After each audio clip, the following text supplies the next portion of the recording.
help me welcome Christopher Daniel Barnes.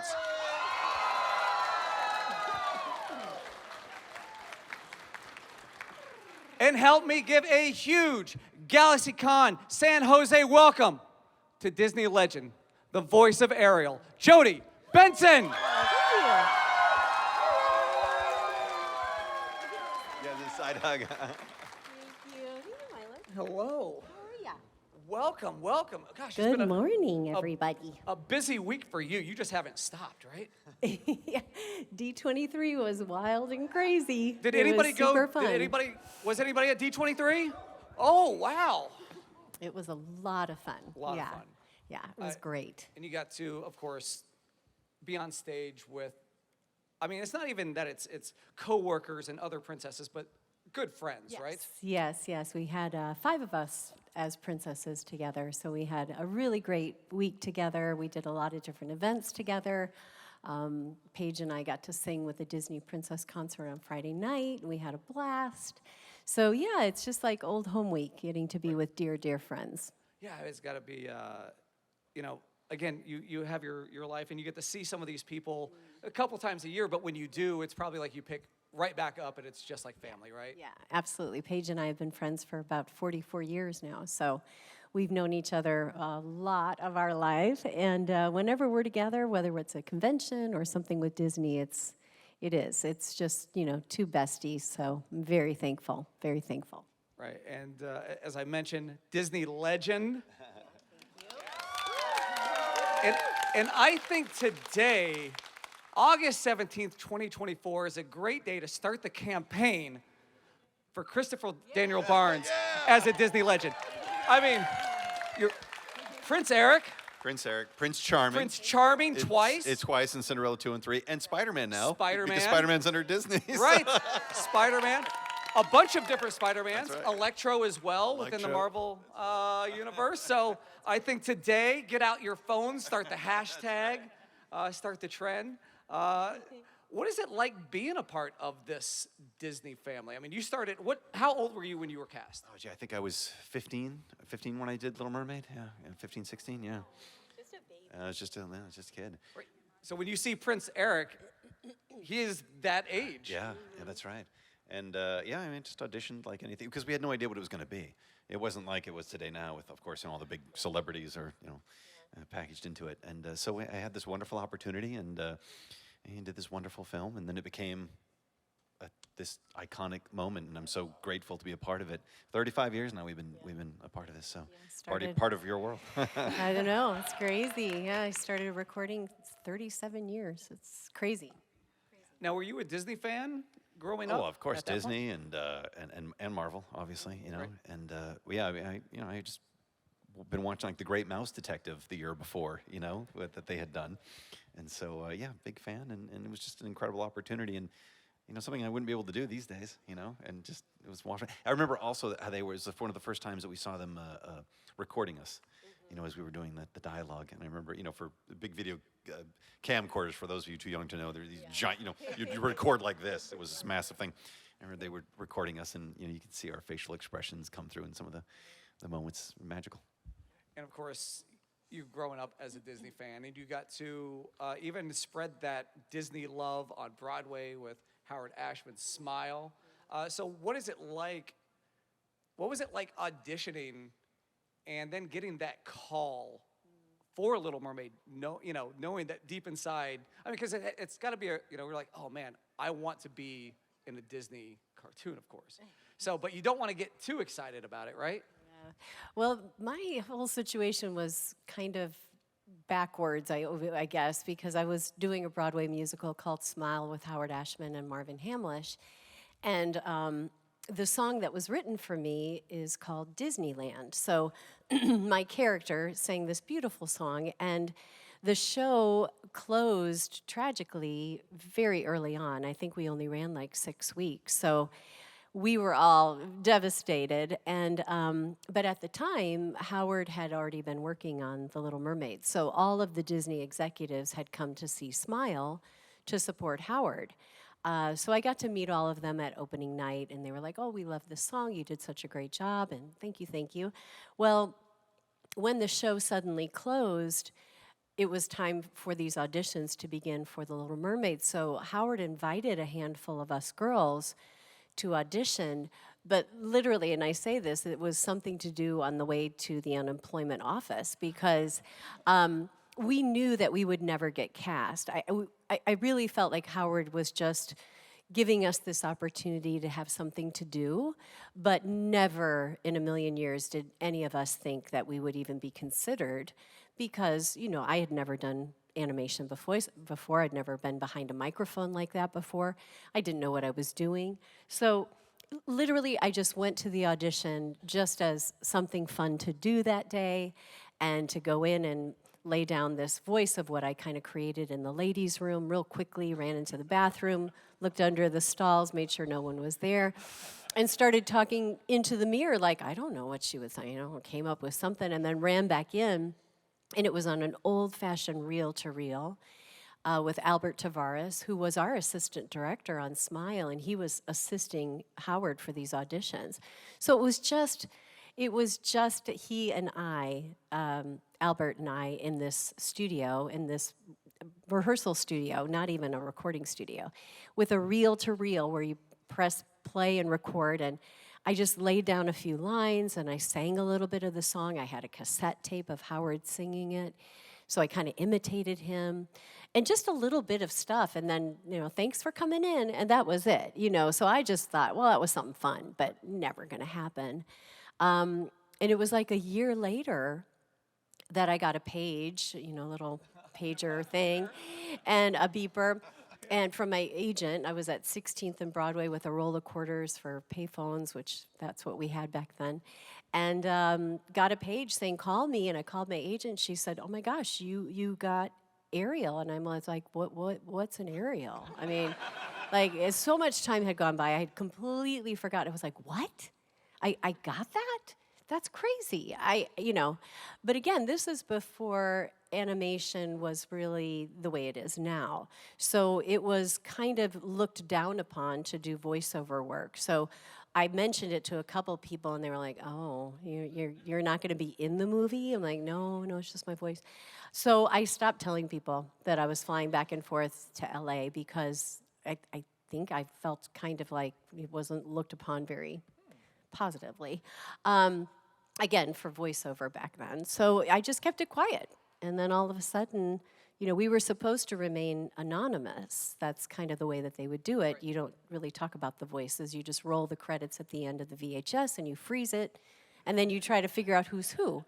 But we were never going to be announced. So I was doing a Broadway show with Sam. I played Sebastian. We were doing a show at the time, and we just didn't tell anybody about it. And then all of a sudden, you know, a couple months before, they're like, "Can you go on press tour?" And I'm like, "Why? Why would I do that?" "Well, we're gonna announce who the voices are." I was like, "Oh, okay." So I did like 22 cities in 20 days, and then the movie came out, and we were like, "What is going on?" I mean, this is crazy. And here we are 37 years talking about it and still sharing these characters on our 5th generation by now, and it's just mind-boggling. I mean, it's such a gift, such a heaven-sent gift, you know, really just feel so incredibly blessed. And so again, it was just this huge surprise that we never expected or anticipated, which probably makes it even more sweeter, I think, in some ways. So anyways, that's a long answer to your question, sorry.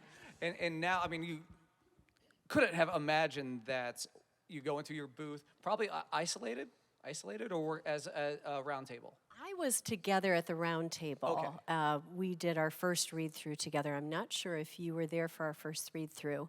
So I was with pretty much most of the cast, and we started recording that day simultaneously with plexiglass between us because Howard and Alan really brought the Broadway musical to animation. So we did a read-through and a sing-through, just like you do in a Broadway show, and then we started recording those first 2 or 3 days together between the plexiglass, which was lovely to kind of establish these relationships. But there was no way you could have thought that you're in that recording booth, and now here you are, as you said, we're not going to say the number of years later, but you get to see the eyes and hear the stories of the people that you get to affect. And speaking of, if you guys have questions, feel free to start lining up now. And you get to hear the stories of those that you affected over those years. Yeah, and I think that's what's really special about conventions is that we get to be at our table and hear the stories of what these characters mean to them, what the film means to them, and it's a privilege for us to get to be a little tiny part of your story. Hello, what's your name? Hi, my name is Richard. Hi, Richard. Hi, this is a question for both of you. And, just behind the wall, we have so many great voice actors over there. It's great to see. But Christopher, you kind of touched on it a little bit earlier. The new trend seems to be these, anytime you have a big budget animated movie, it's already well-established stars with name value, the celebrity du jour, so to speak. Do you think that's the trend moving forward? Do you think that's here to stay? Or are we going to be seeing back to where we're going to be getting these, well-established voice actors that's their career versus Tina Fey's and Amy Poehler's in every animated movie? Go for it. I mean, I guess it ultimately comes down, unfortunately, in one sense, to whatever makes money. I mean, if it's going to make them more money to have certain names and celebrities in the films, well, that's just the way it goes. I think that I had the opportunity because it wasn't what it was now. And that's just the way it is. That's just part of an aspect of the industry. I don't see that ending. But you know what? As long as great mythology is brought to life, that brings value to people's lives, fine. As long as people are happy and people are making money, it's win-win. Thank you. Thank you. Hello, what's your name? Hi, I'm Amy. Hi, This Amy. question's for Jody and Chris. I wanted to know, how did you both find your unique voice with your characters, and how did you add your little special touch to it? Well, mine was created in the restroom. I don't know about yours. Yeah, I think for me, I just tried to remember what it was like to be 16 and rebellious, which I was, and kind of fiery behavior, and independent, strong, tenacious, very tenacious. So you try to connect with your character and bring as much of you to the character to make it authentic and real, so that it's not like you're play acting, but that you're actually becoming. So I think, that's kind of where I tapped into Ariel. Yeah, I often talk to myself in the mirror anyway, so not a unique process. Well, I was 15 at the time, so everything about the prince that's how I was. He's confident, he's young, he has swagger, or what do they call it? Riz. The kids call it Riz now, right? I was, so that was just, I was kind of that way as a young man. And so I was just like, hey, the kid and the princess and the hero. So I just kind of tapped into that. And I think a lot of that just came through just as being a young man, You weren't acting. That's right. Yeah, you That's were right. just being you. That's right. A ship, no problem. Take out the sea witch, check. Thank you, too. Prince Riz. Hello, what's your Hello, name? my name is John. Hi, John. So this is for both of you as well. I was wondering, do you guys have any unique memories for recording for Kingdom Hearts at all? I think the most interesting aspect about that was being Prince Eric again.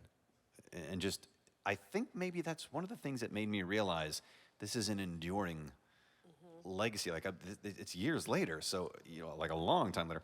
And to kind of have that realization of, oh, this character is evolving and continuing and expanding and growing. It's part of this legacy. I think that's one of the times it really kind of clicked for me. So I think that was that moment for me, was an interesting moment doing that. I just remember the creative team being such huge fans of Ariel and the Little Mermaid that it made me feel, welcome, and they were open to letting me participate as far as script and interpretation, because at this point, everybody that kind of worked on The Little Mermaid has either retired or left Disney and has moved on. So I'm sort of the person who stands there with Disney character voice, maintaining her integrity. And I know how she speaks better than anyone else that's still with our company. So I really appreciated the Kingdom Hearts team allowing me to protect her, you know, as far as the integrity of her character. That's my job, is to maintain that, so that when you hear the song or you hear Ariel, that it gives you that opportunity to remember the first time you saw the film. And that's my job. So, yeah, so I appreciated the team letting me do that. Thank you. Thank you. Hello, what's your name? Hi, my name is Jason. Hi, Jason. I actually have a question for both of you, if that's okay. So, Chris, you said that you were 15 when you did the voice for Eric, and I think you probably heard the stunned silence, or even the moans like, whoa, really? Your voice seemed a little mature for 15 years old. I mean, I've got 2 boys, and they definitely didn't sound like your voice. So I'm wondering, do you think, what possibly helped you get the role for Eric? Oh, I'm sure maybe that was a factor.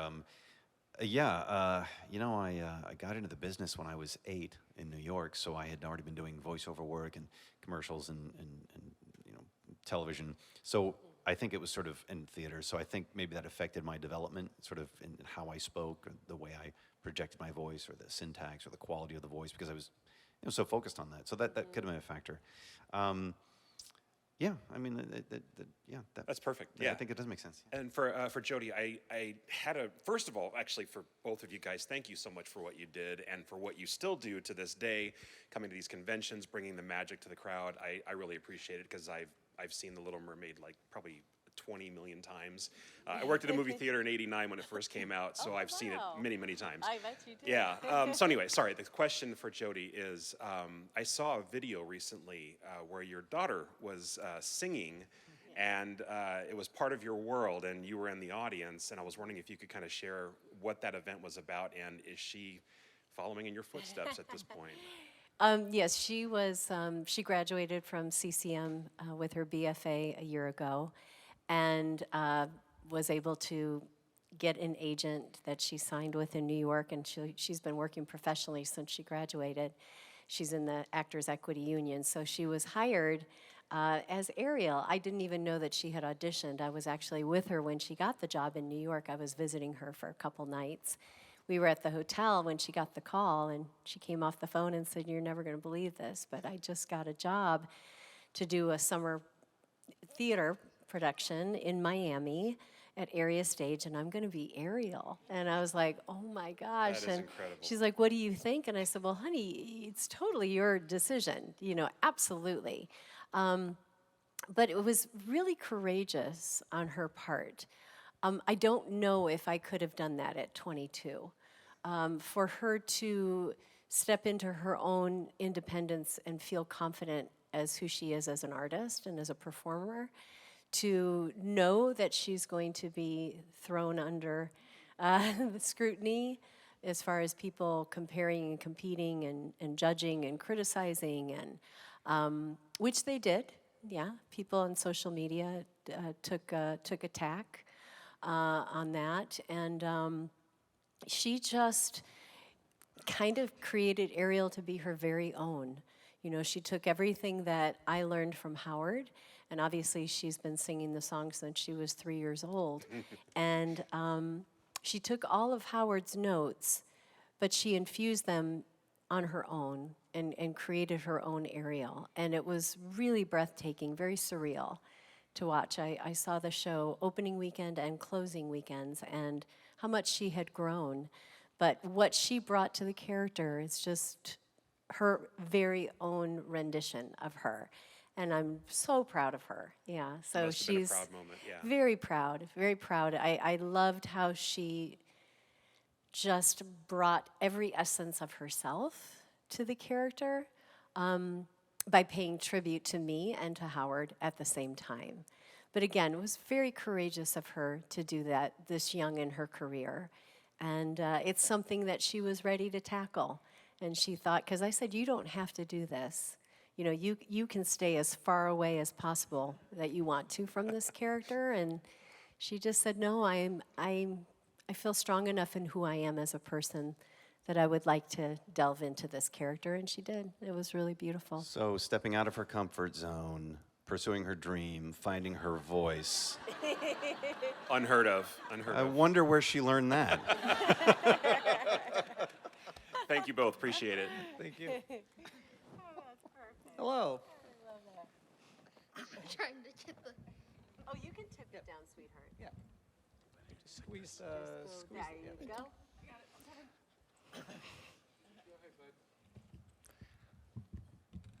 Hi, I'm JJ, and I have a question. If it doesn't bother you guys, I have a question for each of you. Sure. First, I just want to thank you for the decades that you guys have been basically bringing life to all of us children from '89 all the way to the 2010s, 2024. And so for Chris, I want to ask you, so I know that you played Eric, of course, but of your other characters, who do you think gave you the most excitement? Oh, I think that's Spider-Man of the other characters that I've played. Yeah. Yeah. And I think it's because the Spider-Man is a character and also Little Mermaid. They're both coming-of-age stories. They're both mythologies that deal with a coming-of-age journey. And as Spider-Man says, with great power comes great responsibility. And The Little Mermaid is a coming-of-age story with something that's called a Faustian twist, which basically means don't sell your soul, don't give up your voice. And so these myths, I think that's why they've endured, as you just pointed out, for so many years, because they deal with a fundamental human condition. If you study mythology when you get older, you'll realize this, that some myths deal with the human condition and coming of age, going from childhood to adulthood and from dependence to independence and learning to find your voice and act responsibly. These themes recur, and that's why people relate to them, and that's why they endure for so long. So I think Spider-Man is the other character that I relate to with Thank regards you. to Little Mermaid. Yeah. Now for Jody. I'm basically going to ask you the same question. That's fine, honey. Because I know you've played Thumbelina, I know you've played Barbie, you've been Enchanted. So of those characters, who do you think gave you the absolute most excitement? You are giving me the absolute most excitement right now, JJ. JJ, you're incredible. How old are you? I am 11. Okay, JJ, you need to run the world. Yeah, can you let us know when to contribute to your senatorial campaign? I don't know if it's politics. I don't know if it's the entertainment industry. JJ, huge things are going to happen for you. I'm just gonna claim that. Thank you. I'm going to claim that. You are so well spoken.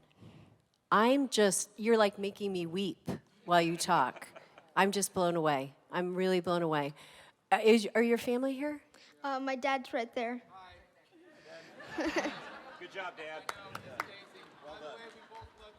He's amazing. Golly. Yeah. Would you come to my table so I can have a little Yes. chat with you? Just come on up. I really would love to connect with you. You're you. a very special, making me Thank weep. you. Very special. Yeah. So JJ, it's interesting. Like, I think my characters are like my children. I don't have a favorite, because each one of them are so special and so unique, and they mean something to me. And when I'm in the studio working on whatever character at that moment, it's my most exciting moment, because my job is to bring everything I can behind the microphone. I gotta bring it like 150%. So I would say whenever I'm in the studio, that's my most exciting moment. I try to live in the moment. But of course, Ariel is gonna be near and dear to my heart just because she's been part of my world for 37 years. And so she's just infused in everything that I say and do. And so yeah, I would probably have to choose her. But I look forward to chatting with you. Thank you. Thank you so much. Amazing kid. Thank you, JJ. Hello, what's your name? Does this microphone work? Yes, just, Is this thing on? yes. Okay. My name is Jeffrey, the letter G, not the J. Okay, Jeffrey. So, question both of you is: have you ever watched a movie called The Little Mermaid from Halle Berry and the Barbie movie? Yes, yes, we got to see the live action Little Mermaid movie starring Halle Bailey, and I was actually in that for 2 minutes. If you went to the get your popcorn, you missed me, but it was super fun, and I really loved the Barbie movie. Did you see it? I did. I saw them both. I and loved it. I I thought Halle Bailey did a cried. great job in Little Mermaid too. I Yeah, thought she Halle did did such a beautiful fantastic job. Yeah, thank you. This good to see to catch me in night for this. And these two movies I could watch on the internet without the renting movie or buying them. So see if I have more time. I usually stay for the past late night, 1 a.m. to if I have time to watch it. Okay. But not tomorrow. I'm too busy for William Shatner. There you go. There you go. Too busy tomorrow. Thank you. William. Thank you. honey. Hello. Hi, my name is Mia. Mia. Jody, I was at your booth yesterday and I had the photo op with both of you. So I first just want to say thank you so much. Like, you've made such a big impact on all of our generations since '89. Kids, adults, it's just so amazing. And I still look at those behind the scene moments from The Little Mermaid. It's my favorite movie. It brought so much comfort and joy and really inspired my artistry with my art and my animation, my print illustrations. So my question is for both of you. So in The Little Mermaid, is there a particular element that really sticks out for you today, whether it be like a song or a character's story or just a certain part of the movie? Well, I've often referred to it as a coming-of-age story. I think one of the things that stands out to me, and one of the aspects of why it's an enduring myth, is it's a very empowering tale. It says, if you want to move beyond your world, beyond the restrictions placed upon you, to go from childhood to adulthood, to do so responsibly. And I think that I take issue with people that have criticized The Little Mermaid as not being, very, maybe being a little regressive. And no, because the message is essentially, especially to young women, if you want to go beyond your world, if you want to transcend the limits that are placed upon you, do that. But don't sell your voice. It's an essential message. And who wants you to sell your voice? The Sea Witch. And who doesn't recognize you if you sell your voice? The very thing that you went out to find. If you fell in love or you have a dream or something, if you give up your voice, the whole thing falls apart. So I think that's a very powerful message. I mean, and especially when the Sea Witch, she, particularly to young women, she says, you don't need your voice. You'll have your looks, your pretty face, and never underestimate the power of body language. I mean, wow, that is especially for young women to say, no, you are beyond a sexual object. Your voice is essential. So I think that is an extremely empowering message, especially back then, and continues to this day. So anybody that says Little Mermaid is behind the times, take another look at the mythology. Yeah, 100% agree. I always thought, Ariel was she wanted the world first. She wanted to be part of it with the humans first. The prince was a bonus. So, That's right. That's how I've always thought. And I feel like that's there's right. still that, stigma of Ariel just wants her to sell her voice for a man, but she wanted the Not at world all. first. Yeah, not at all. And also, by the way, what's wrong with young people falling in love? Yeah, exactly. People act like that's a crime. Young people fall in love. And they sometimes do stupid stuff. So that's okay. Tell them not to do stupid stuff. But it's okay to fall in love. There's nothing wrong. Old people do stupid Yeah, stuff. too. everybody. That's right. Thank you so Thank much. you so much, Mia. Thank you. Thank you. All right, so we have a little bit, we have just about 5 minutes left, so we do want to try to get through as many as possible. Hello, what's your name? Hello, my name's Caitlin, and my question is for both Jody and Chris. My question is, how does it impact you knowing that so many people are impacted by your voice and your characters? It's overwhelming. It's a huge responsibility. It's very emotional. There are moments when I just am so taken aback that this film means so much to people, when I hear their story, that we're honored. I feel honored, I feel blessed, I feel grateful. Again, it's all just a beautiful surprise. But we do take it very seriously, our characters and maintaining their integrity. It's important. And we just feel so privileged that we get to be part of so many people's lives in such special, special ways. We really appreciate it. I feel the exact same way. And as you say, guardians of, sort of protectors of them, as I just did a minute ago, and will continue to do. Thank you. Thank you. Hello. What's your name? Hi, my name is Obed. I have a question for Jody. Yes. What was it like being called back to the live action version? Passing down the torch or the fork. The dingle hopper. The dingle hopper to Hallie. Yeah. And did you give her any advice? Oh gosh, Hallie didn't need any advice. She captured the essence of who Ariel was. We were able to have that conversation, and I had to be silent about the project for 4 years. It was a long time to keep a secret, but Robbie Marshall and John DeLuca have been friends. We've been friends for over 40 years. He was my director in Chess, and I was his actress the first time he ever directed. So it was pretty full circle to see him on set directing the film. I was just so proud of him and John, and as producers and director, and just a beautiful film. And when they invited me to be a little part of it, it was overwhelming and joyful. I had a blast. I was stuck in London with craziness that was going on during the time with COVID, but I was there for about a month, and had so much fun on set with the cast and the crew. And it was a really special thing to be a part of. I was very grateful.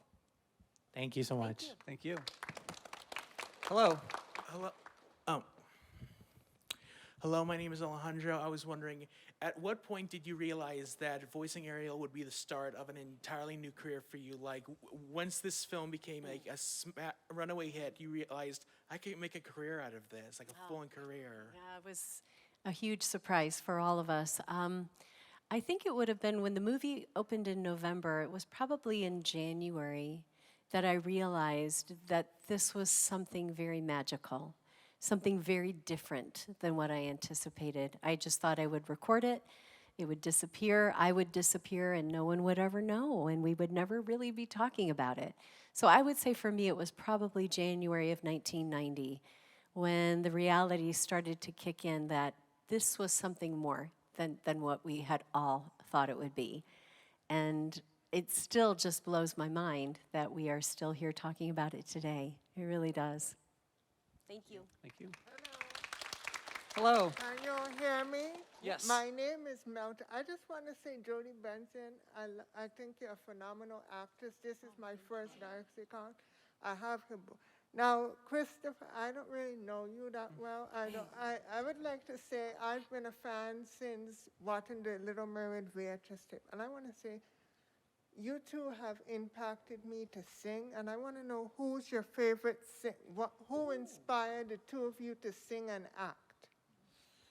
Well, for me, I'm going to say Barbra Streisand. Okay. So, yeah, All right. absolutely. That's who I grew up with and learned every song and studied her as an actress and as a storyteller, as a vocalist, as a director, as a humanitarian. I just think she's incredible. I've never met her, so if you have any connections, let me know. All right. I would love to have 30 seconds with her. Okay, and Yeah. the same for you, Christopher? Oh, well, I got into the business when I was very young in New York, and, I think at that point I just wanted to be a superhero, so. Okay, well, thank you for answering my question. I appreciate you all, and continue to keep the Disney magic alive as well. Thank you. I like your Disney bounding. You've got your Ariel Disney bounding. All right, so we have time for one quick question. One quick question. I'm so sorry, everybody. Hi, Jody. Hi, Chris. My name is Stephanie. Ariel is my favorite, of course. And I think that, the era of strong and independent Disney female protagonists started with Ariel. And now, X number of years later, we are seeing more strong women in media, but also in real life. So my question to both of you is, what advice do you have for young girls in particular, but in general, young people for today? Well, I think Chris just put it beautifully a little bit ago, to find your voice, to stand strong in your own independence, to trust yourself, seek wise counsel. Make sure the people that are speaking into your life and you're giving power to are deserving of that they are loving you unconditionally and supporting you unconditionally, to never give your power away. And I think to, as we find our voice, we're all in that journey. It's not something we finish. It's a daily process. I think I know it is for me and for my children. We talk about it a lot, figuring out who we are in our own identity. Even at my age, I have to stop and think, I was having this conversation with myself this morning, getting ready for work, just thinking like, am I happy with myself? Yes, I'm happy with who I am. I like myself. I also need to protect myself. I have to think about who speaks into my life. I feel like I'm going through a filtering process in this particular decade of my life. I'm really old, but I feel like I'm still learning and growing about standing up for what I think is right or wrong, and protecting myself. I'm a people pleaser, so it's always been hard for me to set a healthy boundary. So I think that's something I'm trying to pour into my kids. Yeah. Yeah, again, the two mythologies that I'm most associated with, Little Mermaid and Spider-Man, are very similar. There's a lot of overlap in that they're both coming-of-age stories, and so particularly with young people, the journey from dependence to independence. I think both of those mythologies sum it up. Spider-Man says, with great power comes great responsibility. Right? That's a very important thing to teach young people. And then in Little Mermaid, it's don't give up your voice. I mean, these are like foundational things to tell young people, which are applicable at all, in every age. And I think that's why those myths have endured, in particular Little Mermaid, and more, and even, maybe even more today, with all the, guard the gate to your mind. Yeah. That's a good one. Yeah, absolutely. Thank you so much. That is our time today. Please give it up one more time.